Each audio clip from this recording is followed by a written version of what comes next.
Good afternoon. Thank you for keeping it KBC Channel 1. This is the Lunchtime News. A very warm welcome to this live broadcast. My name is Irene Muchuma Odim. On sign language interpretation is Anne Wangeshi.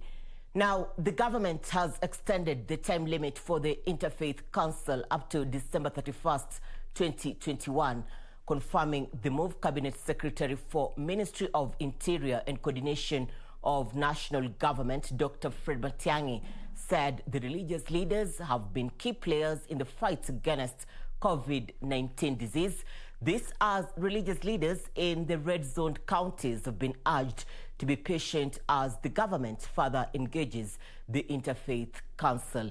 Chief Administrative Secretary in the Ministry of Health, Dr. Mercy Mwagangi, said the situation in the 13 counties remains critical and they are currently focused on managing the spread of the new variants.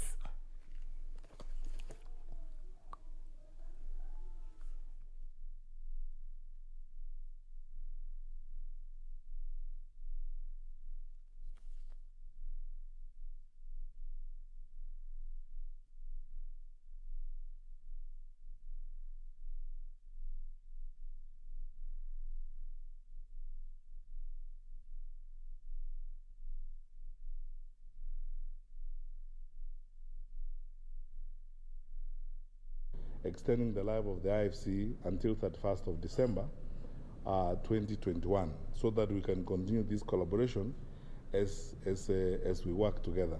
And we believe that we are going to, in a much more institutionalized manner, both ourselves at the Ministry of Interior and our colleagues at the Ministry of Health, we have developed a much more institutionalized way of now working more directly with the IFC as we go forward. We ask our religious leaders patiently to continue following these measures that have been given as we look into what we are able to accommodate.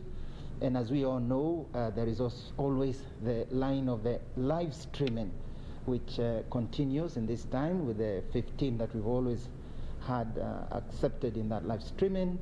And in this context, with very in the times we are trying to still reach with creative ways all our congregants. And one key thing of concern for us is the Delta virus. And so what we are doing in the 13 counties is that we've mounted a key surveillance response that is focusing on genomic sequencing. We have our labs there, particularly the Kemri lab, that is picking samples so that we can establish the number of Delta virus cases that may be there. And what is of concern and of importance, and particularly to those who reside in those 13 counties, is that we have been able to pick out cases of the Delta virus, and it is important for us to ensure that we really adhere to these measures because we want to prevent community transmission.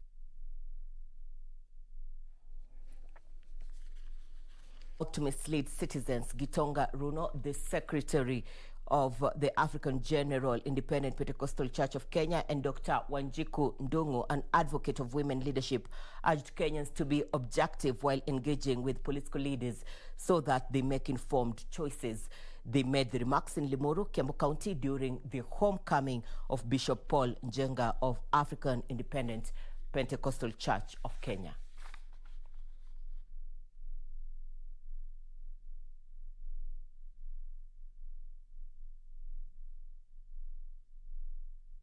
Tushikilie rais, tuache kumpiga, na kama kanisa letu hatupigagi sele. That is the constitution. We support the government of the day. Na tukiomba wale wengine wako ndani kama hiyo, tugojee wakati ukifika, tumuulize maendeleo umefanya mpaka wapi, na itajiburishe mwenyewe. Na ndivyo tunauliza tupate waongozi wale watatusaidia kupata job employment opportunities za vijana, si ndio? Tunataka watu wapatiwe makazi, kazi ndivyo waache kushiriki kwa hii mambo ya kukunywa pombe na uharibifu.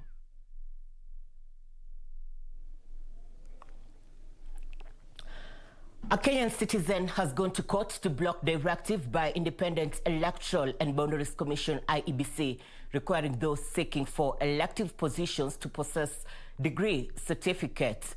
Gloria Oroba, a youth and policy expert, wants the requirement declared discriminatory and elitist.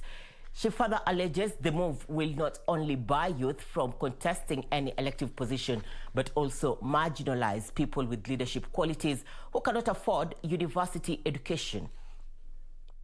Are we saying to our youth that we are pushing them to go to the TVET sector, and yet we are saying in the same spirit that now the youth then cannot run for elective positions? Leadership in the National Assembly or in the Senate or in the county assemblies cannot and should not be limited to paperwork or to accreditations such as the degree. This is the high time the government looked at its population, and the biggest population in this country is youths.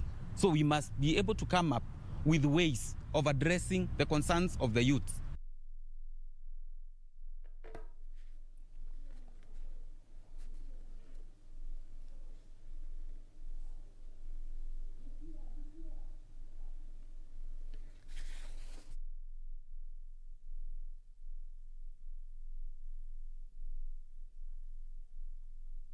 Angorom ward in Busia County is seeking the intervention of the Directorate of Criminal Investigations, DCI, to investigate the death of their kin under unclear circumstances.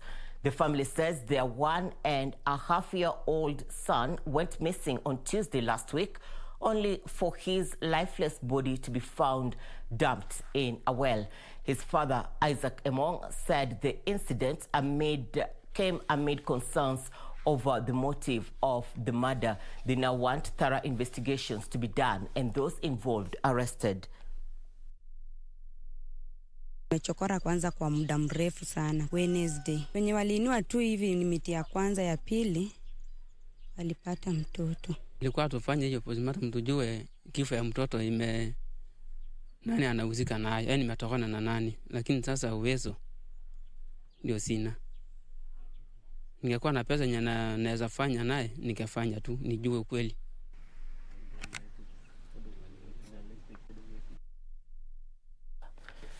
The government has kicked off a 7-day nationwide sensitization campaign on the COVID-19 pandemic. State Department for Broadcasting and Telecommunication Principal Secretary Esther Koimet says the campaign, scheduled to run from 21st to 27th of June 2021, is aimed to increase awareness of the new developments regarding the COVID-19 mutations and further sensitize the public on the vaccination exercise. As the country continues to battle with the third wave of COVID-19 pandemic, the government has moved in to scale up sensitization against the deadly virus. The campaign starts today, June 21st, 2021, and will end on June 27th, 2021, across the counties, running from 8 a.m. to 4:30 p.m. While launching the second phase of COVID-19 containment sensitization campaign at Uhuru Park in Nairobi, Principal Secretary in charge of State Department for Broadcasting and Telecommunication Esther Koimet said the campaign aims to educate members of the public on the importance of strictly observing the prevention protocols. In this second round of sensitization campaign, the government aims to, one, increase the awareness on the new developments regarding the disease mutation. Number two is to sensitize the people on the COVID-19 vaccination exercise right from the county's level, with a view to encouraging them to embrace the jab and be vaccinated. County information officers, as well as regional and county national government administrative officers, are required to spearhead the campaigns in their respective regions. Let me remind all Kenyans that COVID-19 is real. And as the country fights the third wave, we must come together as a society to keep this disease at bay in order to avoid a fourth wave. Mine is to ask you that we must continue to work together, to deepen that collaboration, to extend that collaboration for the betterment of our people. Ben Chumba, reporting for Channel 1 News. The Kenya Classification Board has raised concern over the increase in online infringements of copyrighted material. Kenya Classification Board CEO Ezekiel Mutua says subsequently a new law has been put in place to protect creatives from piracy. Speaking at the launch of Njoki Karuoya Creative and Media Center in Gilgil Sub-County in Nakuru County, the Kenya Film Classification Board CEO said online infringement of copyrighted material has increased due to lack of awareness on the matter. He encouraged Kenyans to protect homegrown talent by shunning from infringement. Awareness is needed so that the public can know that when you pirate or you do copyright infringement, you are a thief like another thief. Yeah. That intellectual property is actually a property. That is ideas and thinking and is art and expressions, whether in form of what we have seen or in form of music or film, is something that needs to be protected. Mutua added that the Ministry of Information Communication Technology has mandated local broadcasters to ensure at least 40% of their content is homemade. The CEO decried that the country's film, music and performing arts sector remains largely untapped despite its huge potential for employment creation. History out there and our stories are being told by others about us the way they want to tell it and the way they see it. Our own expression, we can depict the best values that we have in our culture and our humanity. Former Naivasha MP John called on Kenyan youth to leverage on emerging opportunities such as social media platforms to expand the local film sector.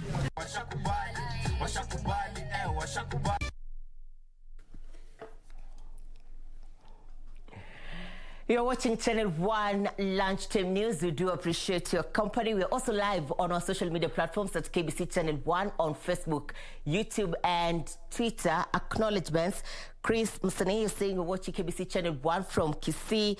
Elfas Diego, you're saying you're watching from Likoni. Afande Chappelle, you're saying you're watching from Malaba border, that is in Teso North. We're taking a short break. We'll be back with more. Stay with us.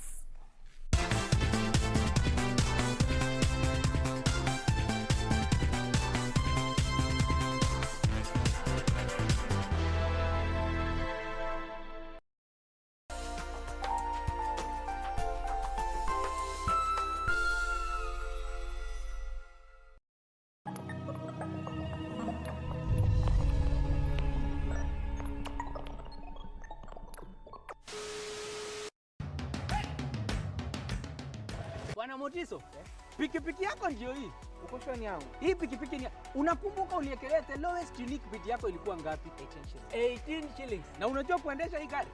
Kidogo. Haya, kitoko yako shika helmet, kifungu yako chomoka na mali yako. Kujiunga na QuickBid ni rahisi. Enda kwenye M-Pesa, bonyeza paybill kisha weka business number 4032353. Kwenye account weka kodi ya bidhaa unayotaka na bid yako ya chini zaidi. Kwa mfano TV 16. Kisha weka shilingi 20 tu kama idadi yako. Weka bid yako pia kwenye www.quickbid.co.ke. Kumbuka, bid ya chini zaidi ya kipekee ndio ununua. QuickBid, bidhaa bora kwa bei ya chini. Banki imeconfirm pesa zimeingia. Congratulations Sam, gari ni lako sasa. Shukrani. Oi boss, si uniache insurance yako nitumie kabla nijipange. We! Insurance ya gari haiwezi kuwa transferred kwa mtu mwingine. Sina habari na nikuulize, hii comprehensive insurance inakava vitu gani? Comprehensive motor insurance inakava gari linapoharibika wakati wa ajali pamoja na uharibifu wa mali ya mtu mwingine. Gari likiibiwa au likichomeka. Pia inakava passenger wa gari lako na passenger wa lile gari lingine kunapotokea ajali. Kwani umenisahau mimi kama driver? Dereva hakui covered na comprehensive insurance ila anajitafutia personal accident cover. Umenichanua. Rose, acha nishughulikie hiyo insurance, nitakujia gari kesho. Okay, sawa. Yeah. Ujumbe huu umeletwa kwako na IRA. IRA, bima bora kwa taifa. Malaria ni ugonjwa hatari sana unaoua watu wengi hapa Kenya. Japo kuko na corona, hatari ya malaria bado iko. Mtoto huyu alikuwa na joto jingi, kutetemeka, kuumwa na viungo na uchovu. Alikimbizwa hospitali ya umma ambako sheria za COVID-19 huzingatiwa na ni salama kwa shughuli ya upimaji. Vipimo vilionyesha kuwa ana malaria na papo hapo daktari akampa dawa za malaria na kumshauri azimalize, na ili kujikinga wawe wakilala ndani ya neti iliyotibiwa. Malaria husambazwa na mbu. Walio hatarini ni watoto wa chini ya miaka 5 na akina mama wajawazito. Kupimwa na kutibiwa ni bure katika hospitali zote za umma. Usisahau adui malaria. Zero malaria huanza na mimi. Chukua jukumu leo. Komesha malaria. Ujumbe huu umeletwa kwenu na Wizara ya Afya.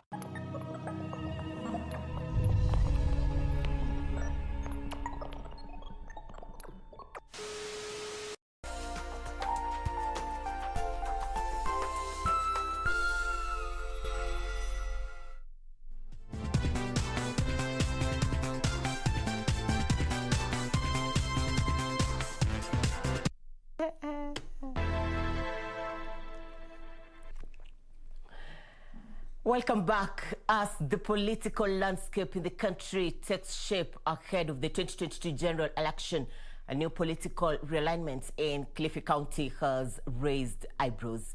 Politicians supporting Deputy President William Ruto and those supporting ODM leader Raila Odinga are pulling in one direction as others disintegrate. It was during the official handing over of a state-of-the-art administrative block at St. Thomas Girls High School in Kilifi Town that the Kilifi North MP Owen Baya for the first time publicly declared that he will not join the race to succeed Governor Amason Jeffwa Kingi. Instead, the MP, who is a staunch supporter of the DP in the latest indication, voted to support Kilifi County Speaker Jimmy Kahindi for governor against another Ruto supporter Aisha Jumwa. Who will fight? Kwani yuko Minister of Education hakuna pesa, siko? Si infrastructure fund iko? Wengine kama hakuna mtu pale bunge kupigania ile pesa. That's why strategically nimesema we need to have somebody pale national government ambaye atapigania resources za hapa. And the National Assembly is the budget making house. 2022 I will not run for speaker. But I'm going for the bigger seat. For some reasons which when the journey hits up, hawa wazazi wenu tutawatembelea na tutawaeleza ni kwa nini Kahindi anatafuta kusimama kama governor wa Kilifi. The Kilifi North MP, who has invested heavily in education, particularly for the girl child, said he would like the DP to appoint him as the running mate because he qualifies for the position due to his high level of education. Deputy President. Ama kwani wale wengine ni nini wako nacho na mimi sina? Kama ni elimu mimi nimesoma ama vipi? Kama ni ubunge mimi pia. Kama ni Kilifi we have over 700,000 votes. Si tukipeleka huko haitoshi. Prominent lawyer George Kithi, who is eyeing the Kilifi County Senate seat, said it was time Kilifi formed for the better and that will be made possible through education. It is not just about the power to get in there. No. It is because our girls need to be guided. These girls are not C materials. These girls are not D materials. They are A materials. They have the brains, they are shining, and they are being loved by God.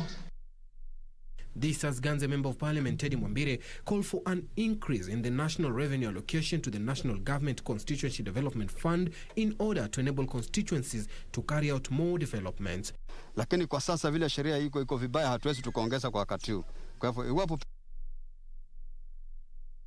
kwa kupendelea kwamba BBI iendelee, basi hapo tutakuwa tumepata nafasi nzuri kama wa Kenya kuhakikisha kwamba tunaongeza pesa za maendeleo ya eneo bunge ili tupate pesa nyingi zaidi ambazo zitatusaidia kuja katika maeneo yetu kuendeleza miradi mbalimbali. Suleiman Yeri, Channel 1 News. The Kenya National Union of Nurses has faulted the Salaries and Remuneration Commission for applying double stance on the issue of salary increment. KNUN Secretary General Seth Panyako accused SRC of awarding salary increment to MCAs while nurses have been agitating the same for years.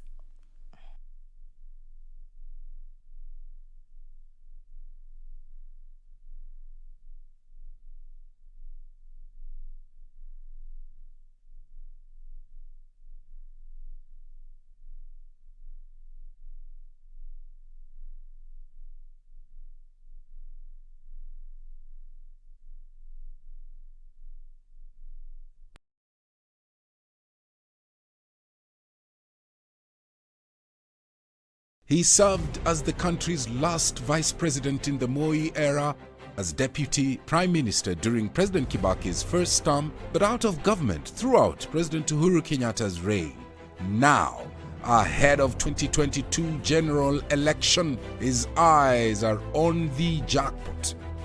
What is his driving force? His guiding principle? His philosophy? Wycliffe Musalia Mudavadi on The Perspective this Monday, only on KBC Prime Edition. The world has lost half of its wild animals in the past 40 years, according to the World Wildlife Fund. At this rate, the remaining species may become extinct if nothing is done, and in good time. The mountain bongo is critically endangered, and it's only found in Kenya, with less than 100 individuals existing in their natural habitat. When we take care of the forest, we are taking care of their habitat, and we are also sustaining the community livelihoods that are achieved through the forest. Join me, Purity Museo, this Monday and Tuesday at 9 p.m. as we explore how species unique to Kenya are fast disappearing and what efforts are in place to save the situation.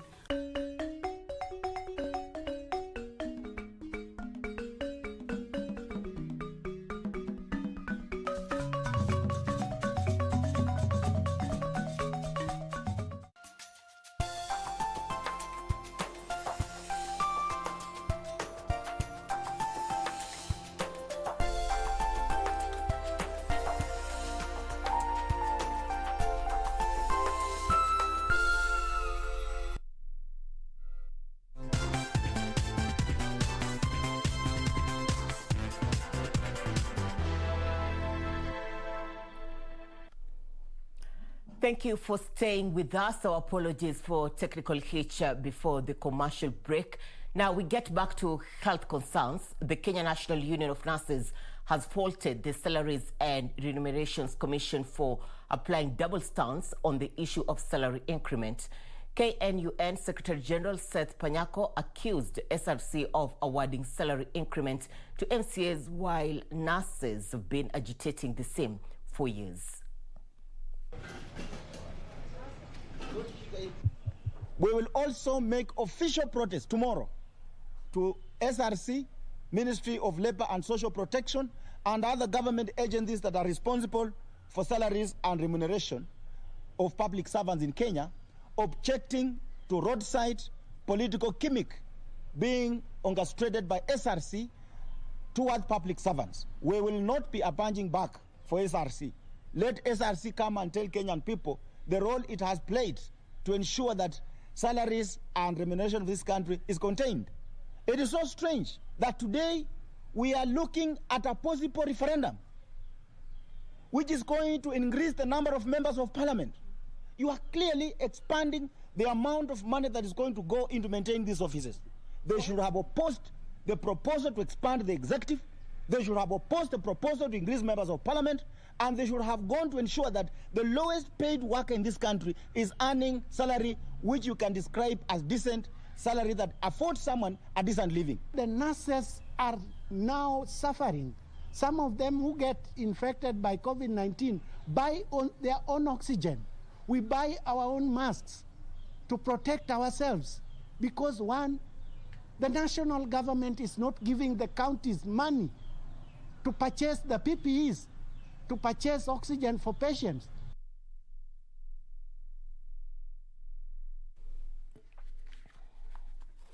Mandera County Children's Department is raising the alarm over increasing cases of girl-child rights violations in the county. It has reported that in the recent past, more girls have been impregnated, raped, forced to undergo female genital mutilation, and married off. According to the Director of Children's Department, a total of 56 rape cases recorded in the last few months are currently before the courts, even as many go unreported. The environment is becoming unsafe for most girls in the northeastern county of Mandera, with the Children's Department sounding a warning that the situation is dire. Watoto wasichana 56 katika Mandera County sasa kesi yao inaendelea kotini. Ni jambo ambalo imeleta wasiwasi kubwa sana kwa washikadau wote wa watoto. Cases of rape, outlawed cultural practices, teen pregnancies, and gender inequality threaten the bright future of the innocent girls in Mandera County. Wakati hii ya corona, hii makambili ya corona, ya kwamba kesi ya kubaka wasichana imezidi na kesi ya wasichana kupata mimba pia imezidi. According to the Children's Department, parents are partly to blame as they hinder efforts to curb the menace for fear of stigma. Mtoto wa primary anakatiwa ID, anatolewa kwa register ya shule na anaoleka, hasa wale wa class 7, darasa la 7 na darasa la 8. Na mara nyingi hiyo consent ya kukatiwa ID inatoka kwa machifu. Sasa tungeomba zaidi idara ya elimu itusaidie. What I want from you is reporting ya kwamba kuna kitu imetendeka. Basi mtu apelekwe kotini. Naomba machifu wangu ya kwamba tushike hiyo kitu kama I want to kuinua hii community yetu. Recently, a 16-year-old girl who scored 325 marks in the 2020 Kenya Certificate of Primary Education was rescued from early marriage. Badala ya baba na mama kuangaika kulete mtoto wao shule kuu ambayo anapeleka kwa form 4, basi iko mtu anaanza kunyemelea ili hii msichana waoe. Residents thanked the Children's Department for moving swiftly to protect minors, saying they are working hard to eradicate harmful cultural practices.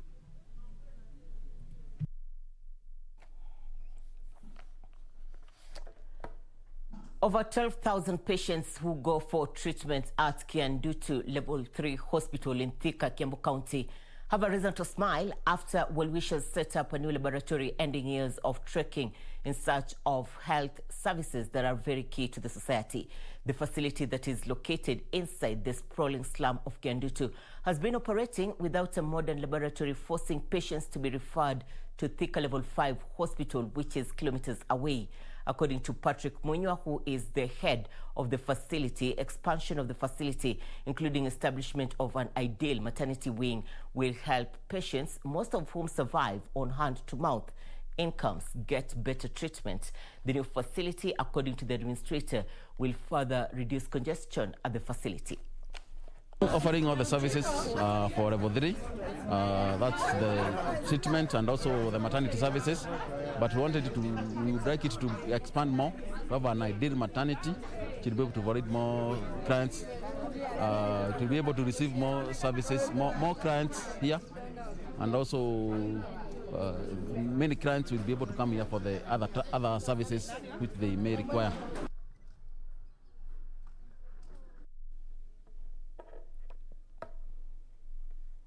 Across the borders, Ethiopians are voting in key elections amid rising tensions and a bloody conflict in the northern Tigray region. The COVID-19 pandemic delayed polls in Prime Minister Abiy Ahmed's first electoral test since coming to power in 2018. Ethiopia is holding national and regional parliamentary elections, which Prime Minister Abiy Ahmed said will be the country's first free and fair polls after decades of repressive rule. The general election, the first since 2015, was originally slated for August 2020 but was rescheduled because of the COVID-19 pandemic. Abiy hopes to secure a popular mandate by winning a majority of the federal parliament's 547 seats. But the vote has been postponed in Tigray, where the army has been fighting a regional force since November. Voting has also been delayed in about a fifth of the countries because of the security concerns and logistical problems. Elsewhere, early results indicate both President Emmanuel Macron and his opponent Marine Le Pen will fail to make the gains they were hoping for in the first round of regional elections in France. Macron's centrist party is projected to gain more than 10% of the vote, just enough to take part in the second round next week, while Le Pen's National Rally Party was expected to top the first round of the polling and win at least one region for the first time, but instead it is now predicted to become second. Le Pen is not running as a candidate but has been leading the campaign. And Armenian Prime Minister Nikol Pashinyan has claimed an early victory in the snap parliamentary elections. Preliminary results suggested Pashinyan's civil contract party was in the lead with 58% of the votes. But the opposition alliance led by his main rival, former President Robert Kocharyan, alleges election fraud. The vote was called in the wake of Armenia's defeat in a conflict with Azerbaijan over the territory of Nagorno-Karabakh. Armenia lost swathes of territory in the war, which lasted for 6 weeks last year and cost thousands of lives.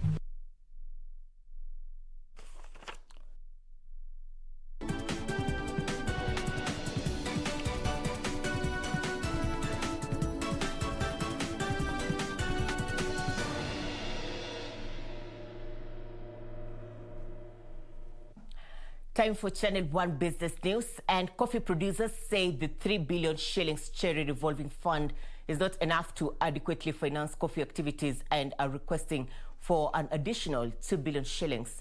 The Kenya Coffee Producers Association is pushing for an amendment of the coffee laws to allow millers and marketing agents to also lend farmers. After 8 coffee factories were on the verge of being auctioned because of a 163 million shillings debt, Agriculture Cabinet Secretary Peter Munya issued a directive stopping millers and marketing agents from advancing loans to farmers. Munya instead directed farmers to borrow from the 3 billion shillings coffee cherry fund. However, the Kenya Coffee Producers Association says the directive, which is now anchored in the Coffee Bill 2021, is not sustainable as it denies farmers their right to choose their preferred financiers, and the 3 billion shillings fund is not enough. At the current national coffee production, averaging 40 metric tons, a minimum of 5.6 billion is needed if farmers are advanced at 20 shillings per kilogram of cherry.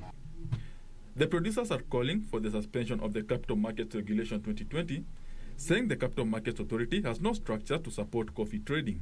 With the experience that we had with them the last year, that is 2020, they seem not to have been prepared, not to even understand the coffee business, and comparing the coffee business with the shares that are normally traded. The farmers want representatives at the Coffee Research Foundation, Coffee Board of Kenya, and the Nairobi Coffee Exchange be elected by farmers.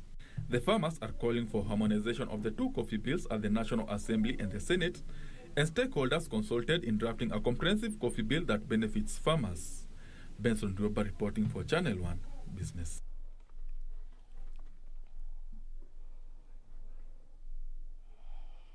Thank you, Rioba, for that report.